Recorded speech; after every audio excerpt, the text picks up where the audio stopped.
नमस्कार, सुस्वागतम, वेलकम, अभिनंदन। मैं हूँ डॉक्टर वाय राखी। आज आपको एक मज़ेदार कहानी सुनाती हूँ।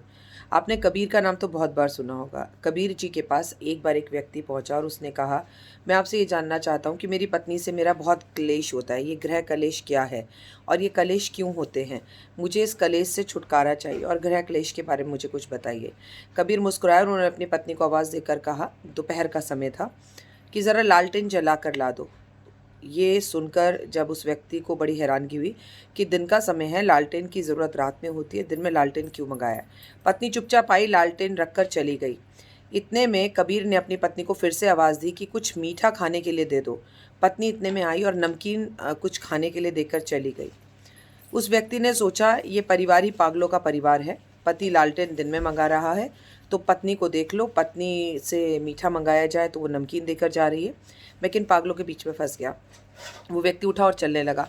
कबीर ने कहा, तुम्हें तुम्हारी शंका का आंसर मिल गया होगा, तुम्हें पता लग गया होगा कि क्या कहना चाह रहा हूँ मैं। बोला, नहीं, आपने से गृह कलेश के बारे में मैं पूछ रहा था। तो व्यक्ति मुस्कुराया और बोला कि अच्छा, आपको समझ में नहीं आया? गृह कलेश क्या है, सुनो। जब मैंने अपनी पत्नी से कहा कि लालटेन ला दो, दिन में लालटेन की कोई ज़रूरत नहीं होती, लेकिन मेरी पत्नी ने सोचा कि इनको कोई काम होगा, उसने कुछ नहीं बोला, चुपचाप ला के रख दिया। जब मैंने अपनी पत्नी से मीठा मांगा और उसने नमकीन ला कर रख दिया, तो मैं समझ गया कि घर में मीठा ज़रूर ख़त्म हो गया होगा, तभी ये नमकीन ला कर रख कर दे गई है। मैं चुप रह गया। इसी से गृह कलेश ख़त्म हो सकता है कि कभी पत्नी चुप रहे, कभी पति चुप रहे और गृह कलेश ख़त्म हो जाए। कुछ पत्नी समझे और कुछ पति समझे। इसे अगर मंत्र को घर का गृह मंत्र कहा जाए तो गलत नहीं होगा। आदमी मुस्कुराया, सज्जन उठा और चला गया। कहने का मतलब ये है, जो समझदार लोग होते हैं, जो अक्लमंद लोग होते हैं, जो संत लोग होते हैं, जो महान लोग होते हैं, वो अपनी आपकी बातों का, बड़ी-बड़ी बातों का, सवालों का जवाब छोटे-छोटे तरीके से दे देते हैं, छोटी-छोटी कहानियों के रूप में दे देते हैं। जैसे कबीर ने इतना बड़ा मूल मंत्र कितने आसान तरीके से समझा दिया।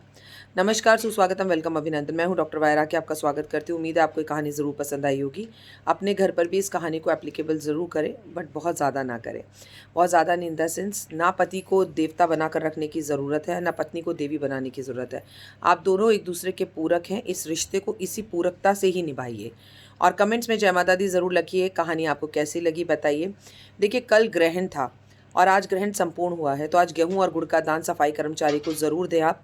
इससे आपके आने वाले समय में चीज़ें बहुत अच्छी होंगी, आपकी सेहत अच्छी रहेगी। आज उगते सूरज के दर्शन करना, जहाँ हालांकि सूरज तो दिल्ली में दिख ही नहीं रहा, लेकिन सूरज को जल देना भी बेहद उत्तम होता है। खुश रहें, परिवार के साथ अपने मस्त रहें। और आज धनु राशि के अंदर सूर्य प्रवेश कर जाएगा, जिससे धनु राशि वालों की ज़िंदगी में काफ़ी चेंजेस आएंगे। आज धनु संक्रांति भी कही जाए तो अतिशयोक्ति नहीं होगी। फिलहाल दीजिए इजाज़त। नमस्कार।